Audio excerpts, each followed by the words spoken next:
Hero has been a long-running series, to some maybe too long, and those opinions come after the conclusion of the trilogy now past. But Sony Santa Monica isn't done just yet, and have decided to bring Kratos back once more to turn and trim the lore of the Greek gods like a swirling joint of kebab meat. The question though, is can God of War Ascension feed the Ghost of Sparta's most loyal fanbase until the inevitable sequel, or is this just a case of filler over thriller?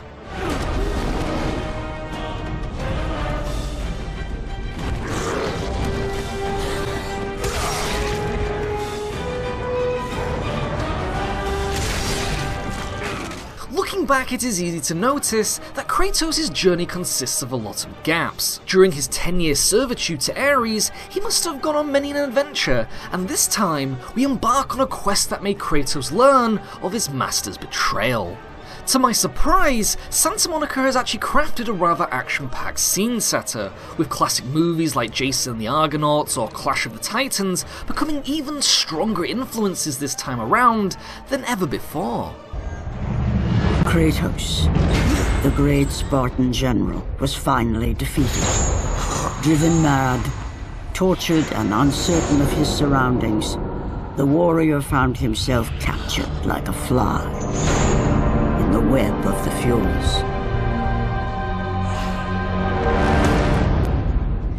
Never again.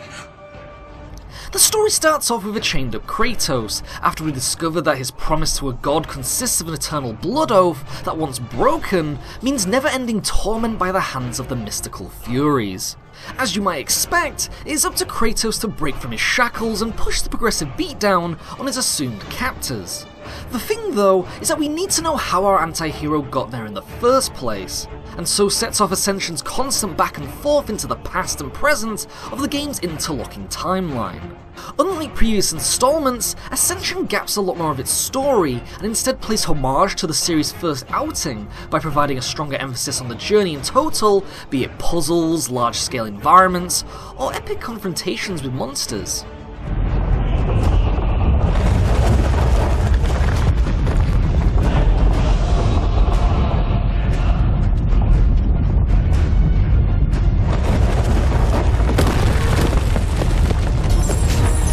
Narrative is there though, believe me, and while Ascension's first half may be lacking in it, the majority of its overall scenes become a much stronger feast for the eyes, not just because for the first time we get to see a stronger character development of Kratos as a person, a living being even, but it allows us to understand a lot more of what is going on inside his head. The pilgrimage has always been part of his tales, and Kratos travels quite a few miles to gain what he desires. During this he battles the giant Hecatoncheires, seeks the future-seeing eyes of a powerful oracle protected by a mad conjoined wizard, and comes face to face with the highly awaited Kraken. As I have tickled, there is a journey to be had here, and again, while initially lacking in story-based breadcrumbing, it builds up to be a title that makes Ascension a great send-off for Kratos on the PlayStation 3. I did not ask for his help. But you received it nonetheless, didn't you, Spartan? This will make a wonderful addition to the record. Gameplay, like many a God of War game, is strongly the main focus, and Ascension truly feeds not only with a smorgasbord of new combat mechanics and mythological gadgets, but also with a strong build-up of puzzle and platform segments catering to fans of the very first game. The developers have clearly taken fan feedback into consideration, and this is most notable in Ascension's newly refined combat. Kratos is a Swiss army knife of death dealing, and as usual the user-friendly combos and quick time events are there if you need them. Beyond that though is a wider selection of ways to get the job done. This includes a running rugby tackle for stunning multiple enemies, the ability to chain grab foes and use them as combo extenders. There is even pickable slot weapons like swords, shields and spears that all have their own uses and special attacks to make encounters more tactical and less button mashy. The biggest improvement though is Kratos' eventual collection of god powers that now replace the previous game's gifting of dedicated weapons and instead keeps Kratos focused on using his Blades of Chaos, while augmenting them with different elemental powers like fire, ice and lightning. A big problem about the older games was that future weapons were either loved or hated, with many players generally just going back to Kratos' trusty dual blades. Ascension dedicates itself to that option, and from a game design aspect, this is improving because, like Devil May Cry's new style system, it allows players to quick change elements on the fly, while also keeping the murder and combos as smooth as expected.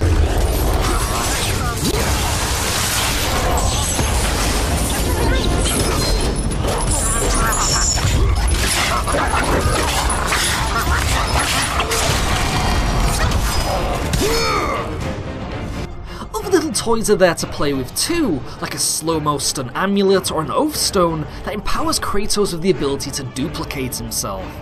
I mentioned that puzzles and platforming are a bigger theme, and these previous side gadgets become major players during these sections.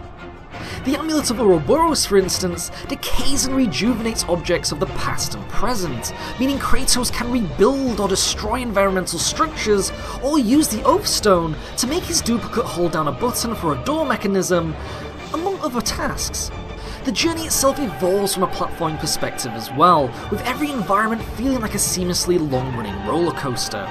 This includes the lightly teased on-rail slide segments in Ghost of Sparta becoming bigger set pieces to wonderful effect, with larger environments and deadly platforms to navigate around and over.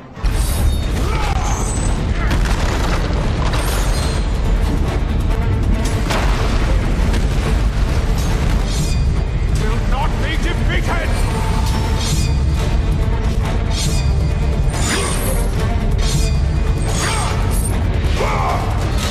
Mythical beasts of old make a return, with lots of brand new creatures and some thankfully not overused classics. The Elephant Men become a major standout just because of their satisfying quick-time finisher, but wonderfully enough, a lot of the larger enemies come equipped with longer minigame moments, which pumps more of these cinematic animations that we love, while also keeping your thumbs at the ready for the final blow.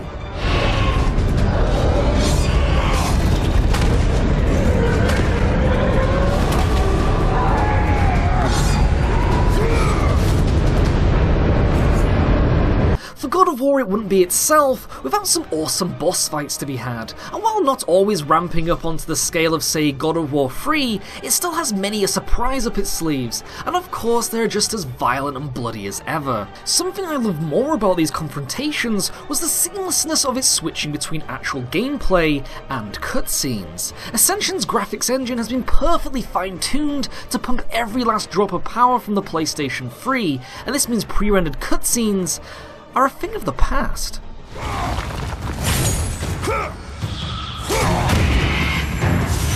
Come, my lovely. If pain is what he shows us, then pain is what he shall receive! Kicking a boss's ass only to begin a story piece and then switching back to the fight really helps the overall narrative have a natural flow.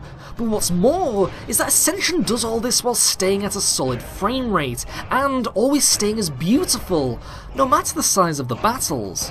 Kratos himself has actually never looked better, and his character model along with some creatures and monsters seem to rival that of many assumed well-crafted characters in the next generation of consoles.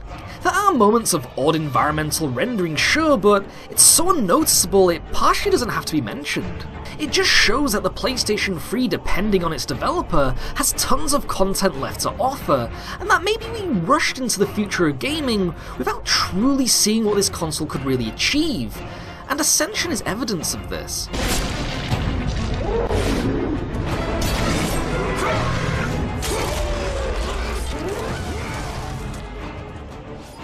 It's the first time in God of War history that this series is also given its first dose of competitive multiplayer. Side-storying itself off from Kratos' main adventure, you play as a prisoner of the Furies, who is saved by the gods to fight and represent the one of your choosing.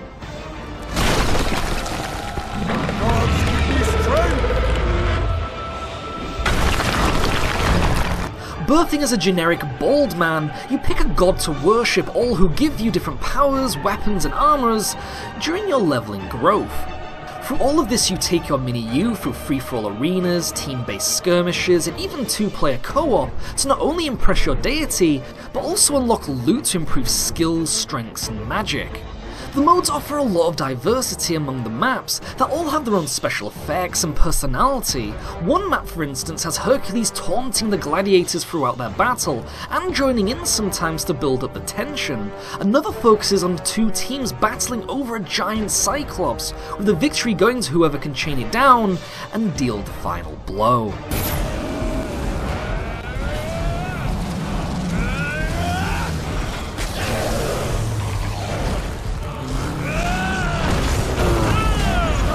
Player progression is steaming with treasures aplenty. Each god you choose comes with a mass amount of different elemental special moves to level and unlock, including weapons that come with their own pros and cons, while also buffing and draining stats to create the character playstyle you really want, be it a healer, fighter, or warrior mage. What takes me back is just how well thought out it all is, and while player level imbalance can be an issue where fresh players will be manhandled by long-running fans, the combat stays pretty much just as fluid as the single player, and that's an achievement unto itself for a first-time attempt for the studio.